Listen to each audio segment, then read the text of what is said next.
Hello, and welcome to another Forgotten Fantasy podcast, a Gamersological production. Today we will be continuing the Emperor Blood saga. What's going to happen with Tenshi this time? In the last podcast, they found him. He was on the verge of being rescued. This time, we'll find out if he actually gets rescued, see how it goes. I hope you enjoy. Chapter 3. Demeter traveled to March without any calamity. Only a March trader could find the way through the crossing. They came out near the planet, and Demeter circled it while monitoring all signals. Anne sat in the control room and chatted with her. Andre's information said Tenshi was alive and free somewhere on the planet, a needle that would take a long time to find. Suddenly, Demeter said, "Found him! Going down!" "Get in here," Anne shouted. "They're executing Tenshi. Oh my God! Demeter's descending into a dome stadium. I can't believe this." Men ran into the room. The view screen scanned the arena floor below. They were unable to remove their eyes from a burning Tenshi. Demeter lowered herself over Tenshi and sheltered him from the sun. Laser shots pinged off her sides. John and Anne ran to the armored Mendendek spacesuits and pulled them on. "Fighters are coming," Demeter said. "John and Anne, now!" Demeter settled beside the enclosure. The sun shone on Tenshi. He screamed in agony. Anne and John seized their weapons and rushed out. Anne's laser cut through his chains. Tenshi fell to the stage. John picked up his shoulders, Anne his legs. A miracle. Shots pinged off their armor or missed them. The available lasers couldn't reach the stage. They dashed back into Demeter. "Up, Demeter, up!" Anne screamed. "The dome's closing." They dropped Tenshi in the hall. Andre and Maru threw buckets of cold water over him. Anne and John hurried into the control room. Demeter turned on her side and shot up like a frisbee, clearing the roof just before it closed. Police copters surrounded them, but Demeter whirled away. Anne studied the blips on the computer screen. "There's a battle cruiser right above. Don't go into space. Uh-oh, here come the fighters." John pulled a small screen towards him and lined up crosshairs to cover the blips. He pressed a joystick. The nearest fighters exploded, throwing firefly sparks across the view screen. "All right," he yelled. Demeter streaked across the sky, heading northwest toward the wilderness and mountains. A fighter appeared in front of them. Anne lined up the crosshairs and pressed the stick. She grinned as the fighter exploded. Demeter floated up and over the debris. "Unknown ship. You enter free territory. Identify yourself or be shot." A strange voice cackled over the computer as a soldier wearing a uniform with a green patch appeared on the screen. "Shit. Now what?" John said. "I repeat, unknown vessel. Identify." "True and free." Demeter spoke the language of March. "Rescue of prisoner from the New Puritans." "Acknowledged," the answer came. "Go ahead." Demeter zoomed into rebel territory and headed for the mountains. Guns from below shot down the remaining fighters and copters behind them. Demeter carried on chatter with their machines. Anne and John returned to the hall. Tenshi stared up without seeing. "Dead?" Anne said. "Stasis. John and Maru help me," Andre said. "Anne, bring me warm water, soap, and towels." "Where will you put him?" Maru asked. "My room?" "No, esteemed Excellency. Anne is the cleanest." Anne did not protest, though no one asked her permission. They carried Tenshi to her bed.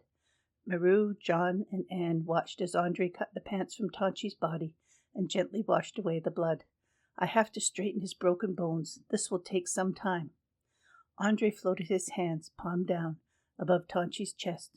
Ribs slithered beneath the skin. Andre felt his handiwork and gave a slight nod. He ran his hands over Tenshi's arms and legs, hands and feet, straightening them.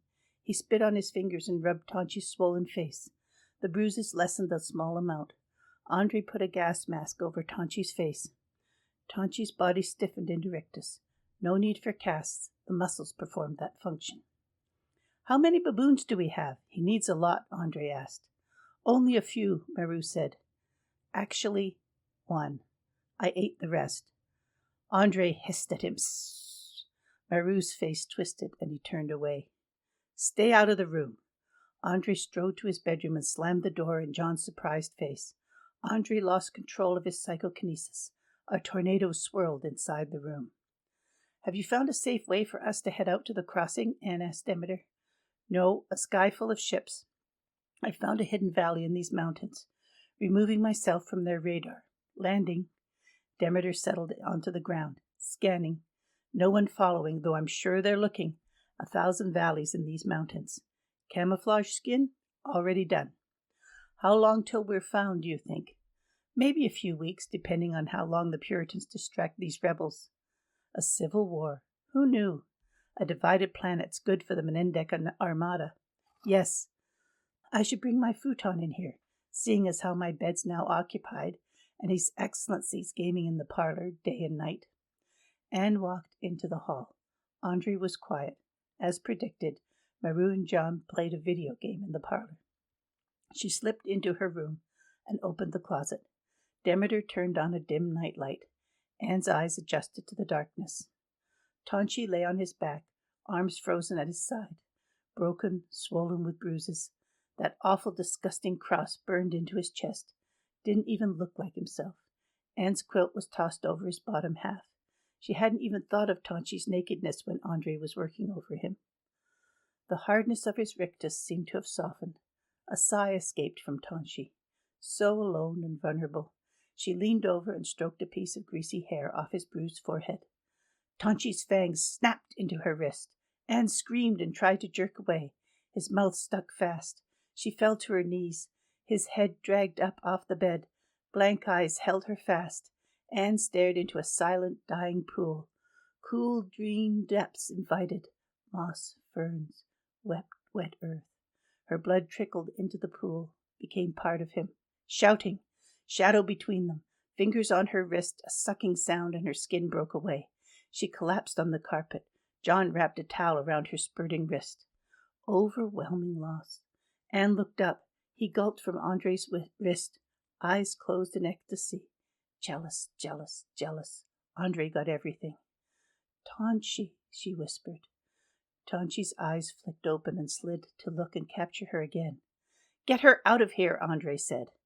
John grabbed Anne under the armpits and pulled her up. She leaned dizzily against him. No. Hun, you've lost a lot of blood. Come lie down. You need fluids, juice, some cookies. Maru stared at them from the doorway, his arms wrapped around himself. I'll get them. John and Anne stumbled to the parlor, and Anne lay down on the couch. Maru brought a small tray with a glass of juice and 2 cookies without a plate, and crouched down beside her. Served by a kuwang. Don't I rate? Anne gave a weak smile, took a cookie, and crumbled it in her mouth. She coughed at the dryness, and John held the juice to her lips. She gulped it down. What in the name of the moons were you doing in there? Andre stomped into the room. I told you to stay out of there. It is my room, Anne said. I thought you meant Maru. Me too, John said. Not too clear, love. Clear, Andre shouted. Doesn't take a genius to know he'd be blood mad. Why'd you think I wanted the baboons? Maru sighed. You should sigh. It's your turn to see. Us? Maru slipped into his old language. Yes, you. Not so excellent. Think. A new concept around here. I can't give elder brother enough blood with humans around. Go on. Maru straightened. We know our duty. He walked to the door, then paused. Put my wrist in his mouth. Andre's voice softened. Go on. Give him the loyalty he freely gave you. Maru bowed his head and left. Andre sank down in the easy chair. John brought him the last baboon and more juice for Anne. To each his own. Andre bit down on the animal's neck, and Anne shivered. With horror or delight, she couldn't tell. Chapter 4. Anne unpegged the clothes and sheets from the outside line. The breeze snapped them around her.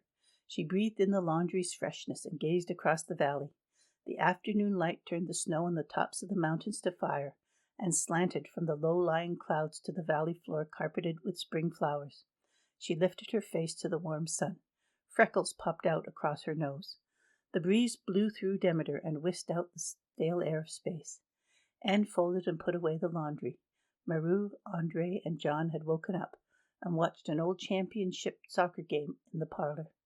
It was new to Maru, she supposed. The stove timer pinged. The brownies were done.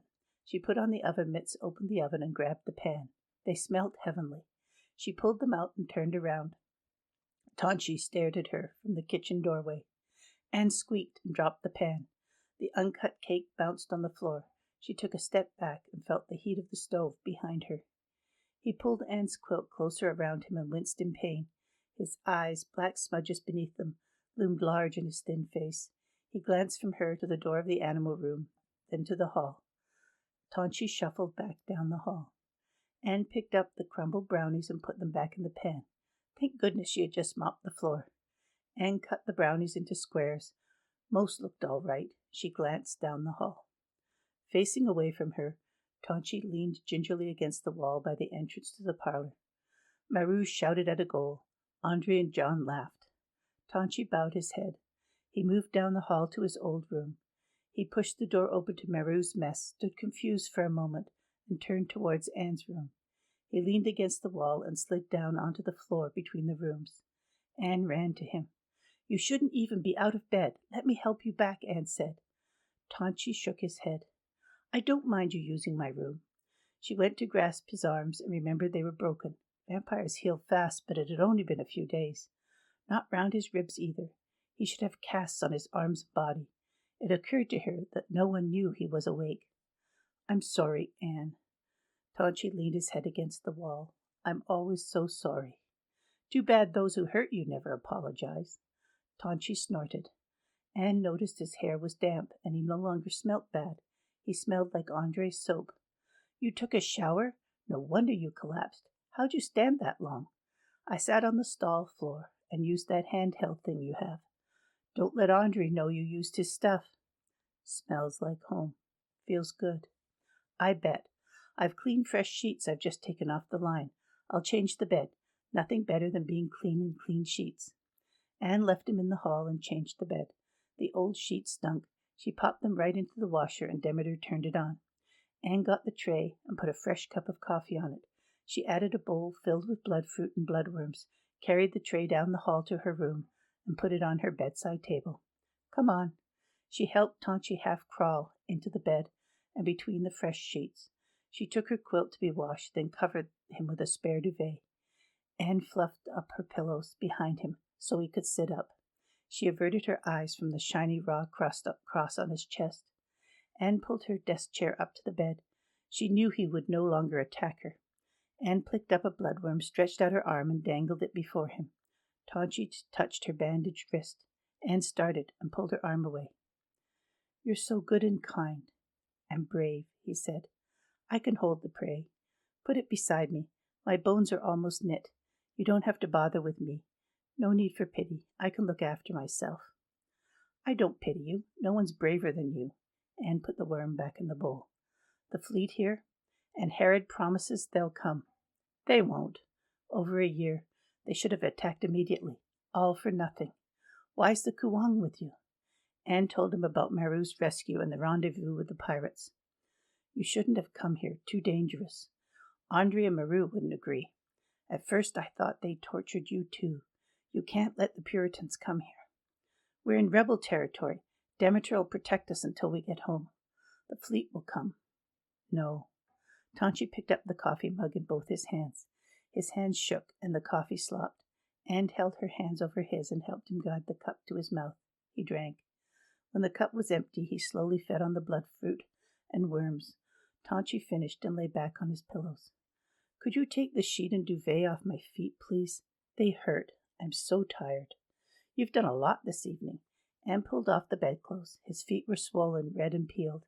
"I've some cooling sunburn cream that might help." Anne took the cream of aloe from her drawer and stroked it on. "How's that feel?" "Good, cooling." "My chest?" Anne rubbed the cream over the cross. "This is blasphemous." Tenshi didn't answer. He slept rather than falling into stasis. Hopefully a healing sleep. Anne put the cap back on the cream and put it away. She left alone his hair that had fallen over the widow's peak on his forehead. Anne hunted with the men, except for Tenshi still in bed. She watched in fascination as Andre and Meru calmed the animal. The deer fell to its knees and they fed together, one on each side of the neck. She returned with a sack full of kicking rabbits for Tenshi when he woke. There was no time alone to watch her soap operas, and they would mock her show, she knew. Anne peeked in her bedroom. Tenshi lay on the far side of the bed away from the door and seemed in stasis. He wasn't dangerous anymore. Why shouldn't she use her own room? Her large computer screen hung in its place, perfect for viewing from the bed. Anne pulled over her desk chair and sat down, put in her earbuds, and asked Demeter to turn on the next episode. The metal chair felt hard, and she couldn't relax. Anne glanced at the unconscious Tenshi. It was her bed, and no one had asked for her permission, not that she minded. Anne lay down on top of the covers. It felt odd having his silent body beside her, not what she had in mind in her romantic dreams. Soon she was absorbed in her show. She had forgotten this was the episode where Doris Kingfather died. With all the stress of the past few weeks, it was good to have a cry. Tonshi's fingers curled around her hand. Anne startled and looked at him. He said something. She took out the earbuds. "You're sad," he said. "Nothing like a good cry," she said. He stretched over with his other arm and brushed her wet cheek. "You should never have to cry. Do you good to have a cry." "I don't cry." Tenshi stared at the screen. "You were startled. Why aren't you afraid of me now?" "I don't know," Anne said. "I'm just not." "I'd like to watch this," Tenshi said. "Demeter's translating bother you? I'd like to talk to you in Standard someday. This will help me learn." "No bother. You need anything? Animals? Coffee?" "I'm fine, thank you." They settled back to watch the show. Tenshi kept hold of her hand. Anne let him. Anne gathered the overalls and briefs from the clothesline. She had decided Tenshi should get up. It was a lovely evening, and everyone was sitting outside. Very well-bled venison sizzled on the barbecue. Wine and beer cooled. He could do with some fresh air and company. She walked down the hall to her room. Maru stood in the doorway of the room and stared at Tenshi, who slept on his side, facing away from them. "He doesn't need another feed from you. Tonshi's eating animals," Anne said. "He never fed from me. He wouldn't wake up." Maru sighed. "He knew I was there. He seems all right. To you?" "What's that mean?" "Stupid status rules. You'd think civilization would end if we didn't follow them," Maru said. "Really? You seemed keen on them a few weeks ago. Things change. I don't understand why she hates him and he lets her." "Who?" "My mother and father. I know people are supposed to stay married during fertile time. Big humiliation if you don't. But among my bodyguards and servants, a few of them have parents who divorced before the kids grew up, and they actually get along like former lovers who aren't fertile. Or you have, like me, my parents stayed married, my father beat my mother, and she let him." "My religion," Anne said. "The same religion that kept her a virgin and alone." "For what?" "The Christians at the station didn't care. They stopped her taking communion for what her brother did." "How can something be right that makes people suffer?" Anne shrugged. Tenshi sighed. He eased onto his back and stared up at the ceiling. "I've brought clothes for you," Anne squeezed by Maru. "Come out and sit with us. It's a lovely evening. It'll make Andre very happy to see you recovering." Tenshi gave a slight shake of his head. "You're self-centered and ungrateful." "What?" "Stop feeling sorry for yourself." Anne dropped the clothes onto the bed and strode out. Demeter closed the door behind her. "Do you think he'll come out?" Maru said. "Wait a while." "It's me that's the problem." "No, it's him," Anne said. A dressed Tenshi opened the door. "I've been in hell for years and years." "I know," Anne softened. "Anyone would be depressed, but eventually you must physically move and relate to us, no matter how you feel." "I don't feel sorry for myself." Anne sent him a look. "Then you won't mind joining us." "I've been up before." He narrowed his eyes at her. A shower was a start. Tenshi stepped out of the room. He tottered into the wall. Maru put an arm around his father's waist to steady him. Tenshi stiffened. Maru kept his arm in place. Tenshi took a deep breath. "Thank you, my son," he said. "Da." Maru's eyes filled with tears. They walked to the airlock, then down a short ramp to the ground. John had strung fairy lights around an awning and placed lawn chairs around the folding game table. The venison sizzled on a spit over a fire. "Blessings from the lady." Andre jumped up, ran to Tenshi, and hugged him. Maru stepped to one side and hovered until his father sat down. John leaned into the portable pen, grabbed a wild rabbit by the scruff of the neck, and handed it to Tenshi, who drained it. "That's what we like to see," Andre said. "You'll soon be up for some hunting." Tenshi grunted. Anne broke the silence. I forgot. I have a package for you from the abbess." She ran back to her room and pulled the scroll from her drawer. She pulled the quilt off the bed and returned outside. As she had suspected, Tenshi shivered in the cool spring air. "Lean forward and let me put this round your shoulders," she said. Tenshi let her. Anne sat down beside him. "Anne, you'd be better sitting over here beside me," John said. "I'm fine." Anne handed Tenshi the scroll. He read it, scowled, and snapped it shut. The red moonflower crumbled over the ground. Tenshi tossed the scroll on top of it. Andre bent down, picked it up, and read aloud. "Blood moons gives the gift of danger, opportunity. The red star novas. A dynasty ends, a dynasty begins." "Cryptic as usual," Andre said. "That's the prediction she gave me," Anne said. "And the regent, the same one." "It's all a game to Lachesis," Tenshi said. "I can't believe how I mooned over her when I was young." "We all had our follies," Andre said. "She taught him his first lessons in love-making, and Tenshi, ever extreme, spent a few years of his youth as a monk of Crone." "I take it these monks aren't celibate," John said. "Oh, yes, they are." Andre laughed. "A man who has lived as a woman shouldn't mock others," Tenshi said. "Pfff!" Andre grinned. "A woman?" Maru looked aghast. "You've been sheltered, no doubt about it," Andre said. "No," Maru said, "not from evil." "Posing as a woman isn't evil," Anne said. "Not what I meant," Maru said. "I hate my mother."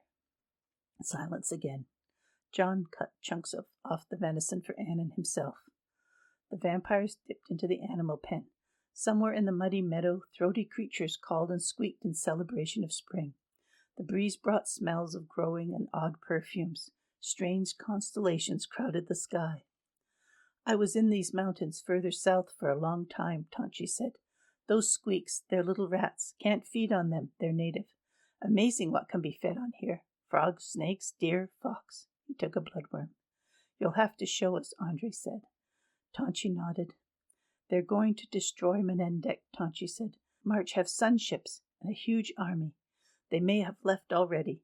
No sign of anything when we came through the crossing," Andre said.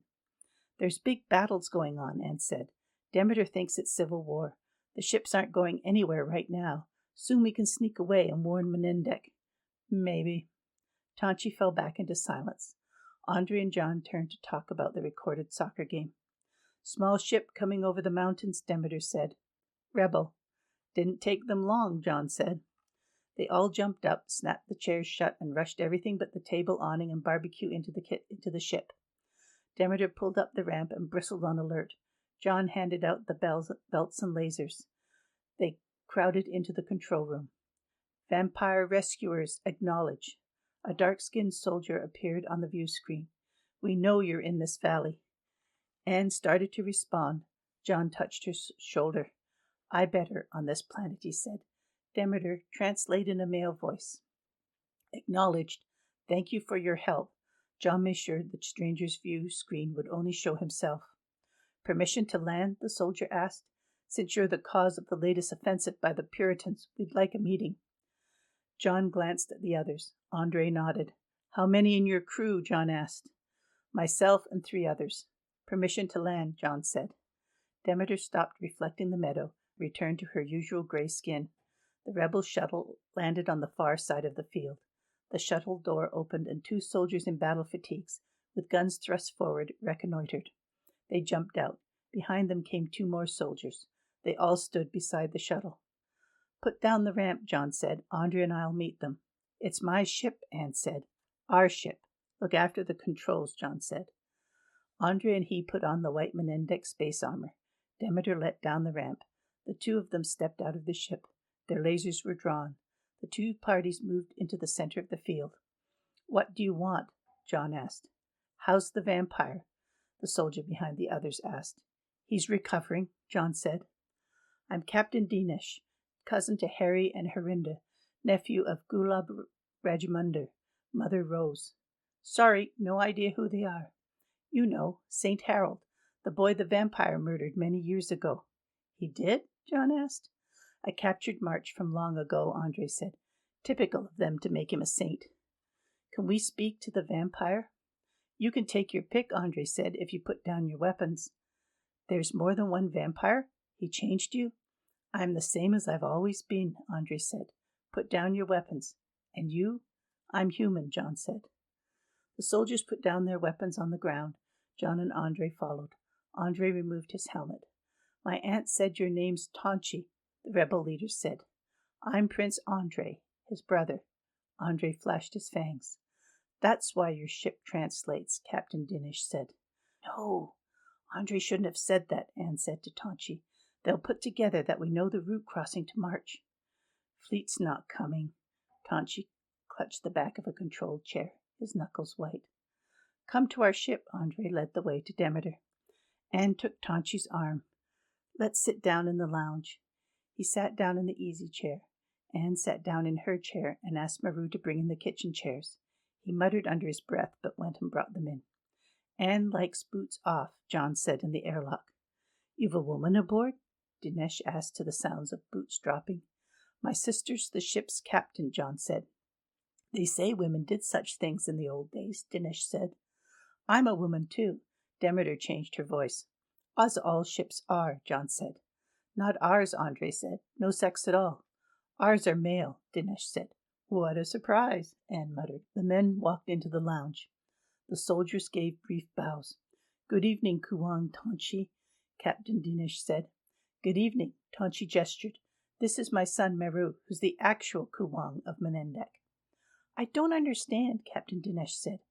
I am the Kuwang, Meru said, although I assume my mother's decided she's Kuwang now. You're all rather high up to be without an army, Dinesh said. And how'd you get here? Followed another ship, Anne said quickly. Your people don't know the way here? Only you, Dinesh said. What are your intentions towards my people if you win your war? Tenshi asked. Winning the war, that's a big if, Dinesh said. Your rescue started a full offensive by the Puritans that we weren't quite ready for. I know a way into the command center in New London. With help, I could disable the sunships and give your side an advantage by destroying the heart of the Puritans' communication, but not if you intend to attack my people. Only the Puritans have a quarrel with vampires. They think you're devils. It's obvious you're aliens. The finding of the first civilized sentient being should be celebrated, not destroyed. You're not well enough for this, Andre said. I have to, and Amarda leaves soon for Menendek, Tenshi said. As soon as they destroy the rebels, I would think. How can we work together? Dinesh asked. If you could create a diversion over New London, I can infiltrate the prison and the center beside it. Not alone, Andre said. I'm coming with you. Me too, Maru and John said. And me, Anne said. You need a native speaker, Dinesh said, instead of a woman. Yes, not Anne and Maru, Tenshi said. You stay and look after Demeter. I can't believe you'd side with these sexist March. I killed a man trying to protect you, Anne said, not to mention the risk of rescuing you.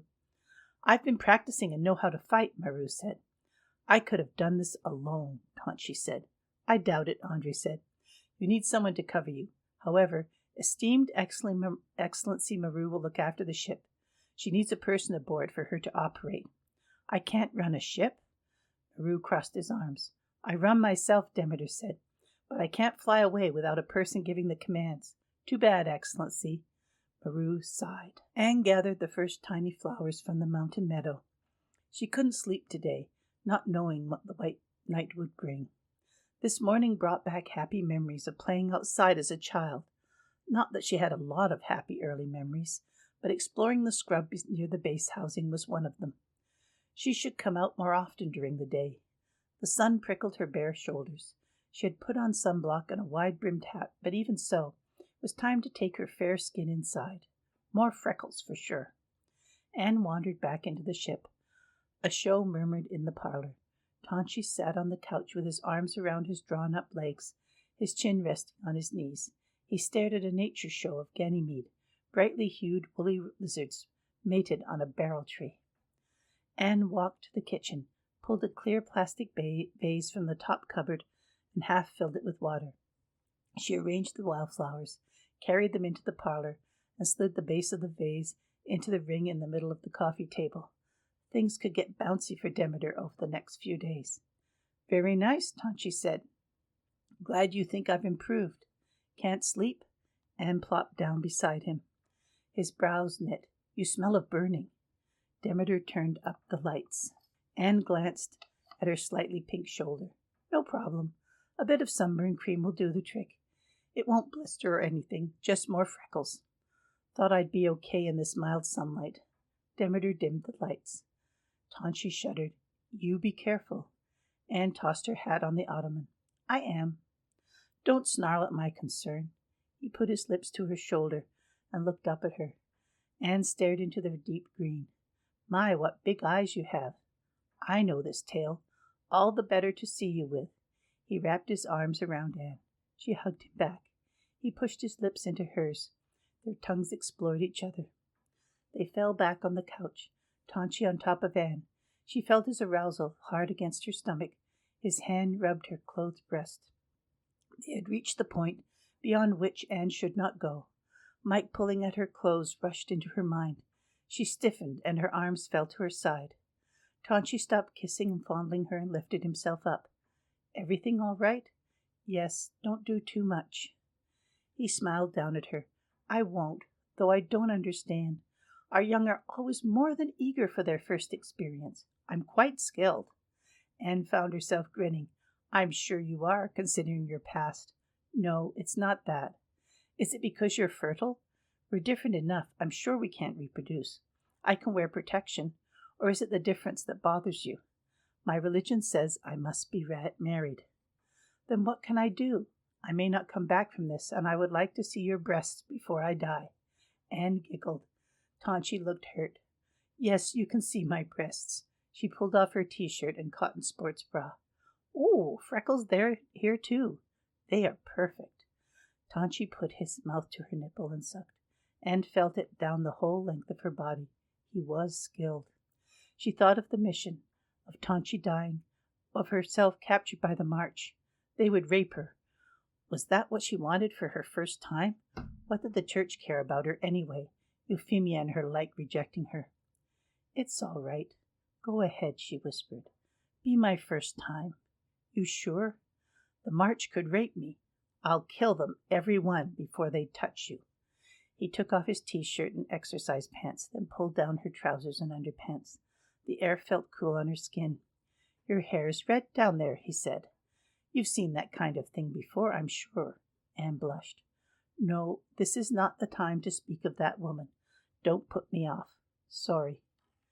Tenshi smiled down at her. Now, let me thank you for all your kindness to me.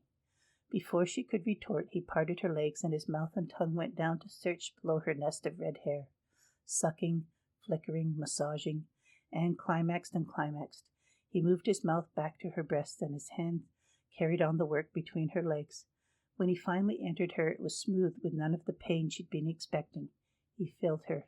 They came together. A door slid open down the hall. Maru, Demeter whispered.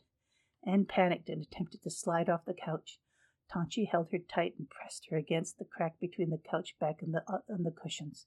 They clung together. Maru passed by the parlor door, muttering to himself.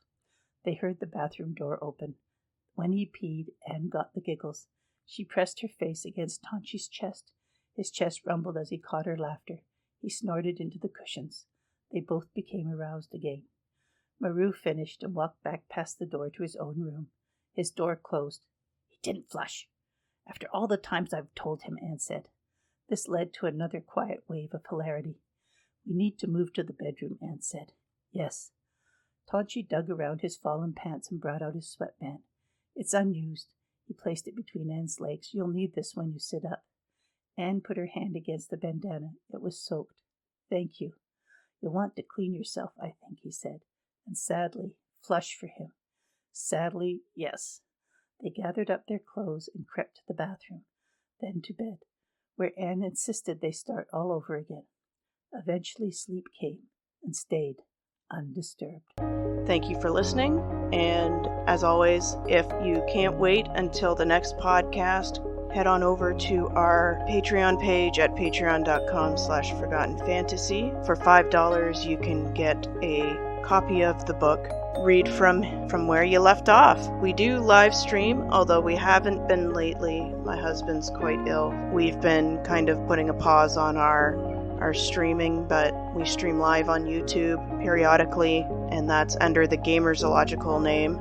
We have Facebook. It's facebook.com/Forgotten Fantasy. Our Twitter is @Gamersological. As always, hope y'all take care and good health. Bye-bye now.